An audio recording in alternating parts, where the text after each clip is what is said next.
Assalamualaikum warahmatullahi wabarakatuh. Salam sejahtera bagi kita semua. Salam, salam kebajikan, nama budaya.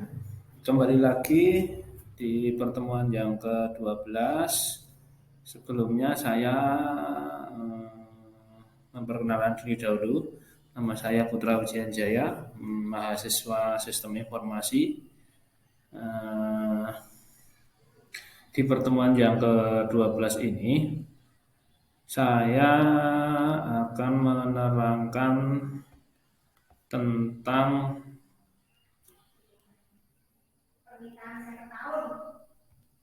tahap perancangan berorientasi objek. Di sini nanti untuk pokok pembahasannya yaitu meliputi identifikasi kelas, atribut, kemudian responsibility dan operasi. Yang kedua, menentukan hubungan antar objek dan kelas. Yang ketiga yaitu perancangan algoritma. Yang keempat, pengembangan tes algoritma atau menjalankan algoritma. Baik, lanjut aja. Untuk yang pertama yaitu identifikasi kelas atau atribut, yang responsibility dan operasi. Sistemnya yaitu sama dengan seperti pendekatan kita top down untuk mendefinisikan garis bawahi kata benda dan sifat yang relevan dengan masalah. Langsung kita ke contoh aja ya. Contohnya yaitu dibutuhkan program untuk membaca file karyawan yang berisi nomor karyawan, kemudian tingkat upah dan jumlah jam kerja per minggu. Kemudian program kemudian memvalidasi upah dan jam kerja. Jika benar dihitung, upah mingguan pegawai dan cetak payslip. Kemudian tingkatan selanjutnya yaitu kita identifikasi dulu kelasnya, atributnya, responsibility dan operasi yang berkelanjutan tadi. Sekarang kita masuk ke validasinya. Menurut aturan perusahaan, seorang pegawai itu bekerja 60 jam seminggu dan maksimum 250 per jam. Jika jam bekerja atau tingkat upah melebihi aturan, kemudian input data dan pesan yang sesuai akan dicetak dengan upah mingguan karyawan yang tidak terhitung. Dan kita tentukan hitung upah mingguan atau upah mingguan. Jika lebih dari 35 jam kerja, pembayaran untuk lembur jam kerja dihitung setengahnya. Kemudian kita akan menentukan kelas, atribut, responsibility, kemudian operasinya.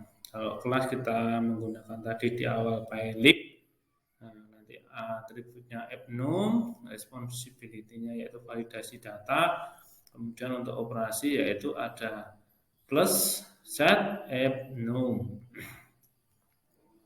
Selanjutnya, setelah kita tentukan kelas dan atributnya, selanjutnya yaitu kita menentukan hubungan objek dan kelas.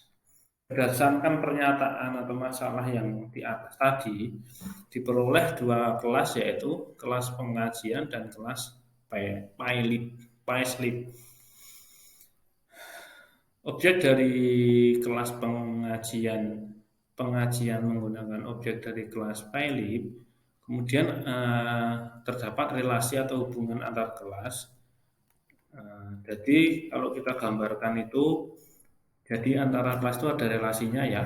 Jadi kalau tadi di atas sudah yang ditanyakan antara payroll dan payslip, maka nanti di situ ada hubungan antara payroll dan payslip ya. Jadi yang ke payroll nanti usage-nya menuju ke payslip. Selanjutnya setelah kita menentukan objek, tentang objek kita sekarang memasuk ke perencanaan algoritmanya untuk operasi menggunakan desain dan struktur. Setiap operasi dalam kelas memerlukan penjelasan langkah demi langkah yang menghasilkan perilaku yang diperlukan. Untuk algoritma dimulai dengan nama operasi dan diakhiri dengan pernyataan N. Jadi setelah sudah ditentukan nanti pengakhirannya harus dengan kata N. Kemudian data yang dibutuhkan objek atau payslip dikirim dari pengajian segera setelah diciptakan. Kemudian untuk nilai atribut tersedia untuk semua operasi di dalam kelas. Setelah itu kita lanjut ke strukturnya, yaitu dengan struktur set M number in M number. M number sama dengan in M number. Nah, setelah in M number maka diakhiri dengan M. Setelah itu kemudian untuk set nya kita pakai if, yaitu house walk kemudian sama dengan normal house stand. Berarti ini rata-ratanya. Kemudian diakhiri dengan N juga. Jadi di sini ada if, else, dan and if. Untuk pengakhiran pakai N. Untuk konstruktor payslip dapat menggunakan mutator ya untuk diperbarui nilai-nilai atributnya. Namun jika data tidak valid, nilai tidak akan diperbaharui. Mungkin diperbarui dengan data yang tidak valid. Oleh karena itu, standar konstruktor harus memperbaharui seluruh atribut. Jadi untuk atributnya valid, saya contohkan seperti ini aja ya. Nanti di situ ada set M number to petik 2 di atas put walk. Selanjutnya set pirate to 0.0. Kemudian ada set house walk to sama dengan 0. Setelah itu set valid input to 3. Selanjutnya set py to 0.0 dan diakhiri dengan N. Untuk konstruktor penerimaan input yang dapat memanggil standar, konstruktor itu sebelumnya pengaturan nilai atributnya yaitu ada payslip. Nah, di dalam payslip itu intinya isinya yaitu in ship number, in private, in house, dan work. Nah, payslip sendiri itu ada if, then, and if, dan and. Objek eksternal perlu mengetahui tentang validasi payslip dan upah mingguan yang dihitungkan. Nah, ini pertanyaannya yang dicari adalah upah mingguannya yang dihitung. Menggunakan N juga, jadi get valid input, buka kurung valid input, tutup kurung N, print payslip, kemudian if, then, print M number, pirate, house, walk, koma, wax, play, kemudian end if, dan N.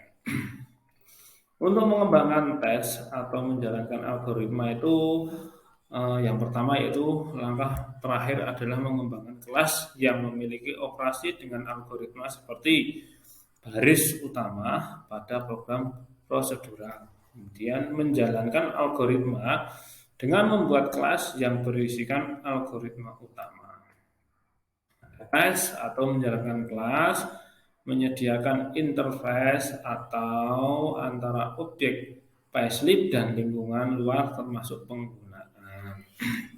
File data absen merupakan bagian dari interface antara lingkungan luar dan objek payslip. Data absen akan menjadi atribut pada drive class dan drive konstruktor akan membuka file tersebut. Kemudian setelah itu nanti ada input, proses, dan output. Berarti setelah input kita proses, kemudian dikeluarkan.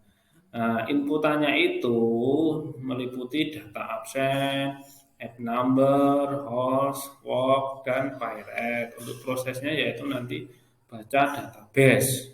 Nah, itu kita buat payslip dari data absen.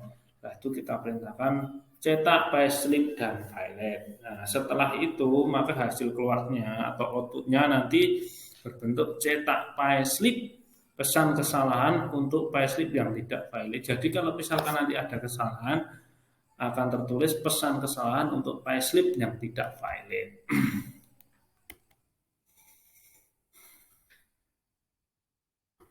Kemudian untuk analisa kasusnya, saya contohkan seperti ya sebuah sawah berbentuk segitiga, kayak kemudian kita membentuk kelas, yaitu namanya kelas sawah segitiga. Tetapi bagaimana jika kita dihadapkan dengan bentuk sawah yang beda-beda, misalnya itu ada sawah segitiga bujur sangkar, persegi panjang, dan poligon. Nah, penyelesaiannya yaitu sawah dapat menjadi abstrak dan bentuk sawah segitiga, buncur sangkar, persegi panjang, poligon itu merupakan turunan dari sawah. Jadi itu turunannya nanti ya.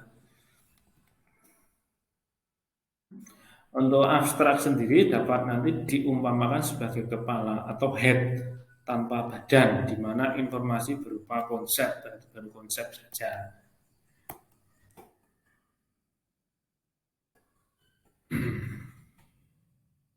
Nah, setelah itu nanti ada namanya abstrak sawah. Untuk sawah sendiri tidak memiliki atribut, tetapi memiliki metode. Nah, metode itu pemanggilan ya, berbentuk yang dapat mendeskripsikan bentuk sawah. Ya, bentuk sawahnya itu tadi meliputi sawah segitiga, terus sawah poligon, sawah persegi panjang. Terus kita nanti akan ketemu dengan cara menghitung kebutuhan pupuk, yaitu dengan cara hitung kebutuhan pupuk kita bentuk kelas segitiga. Setelah itu metodenya apa, pupuk, kemudian kita panggil dengan metode tersebut.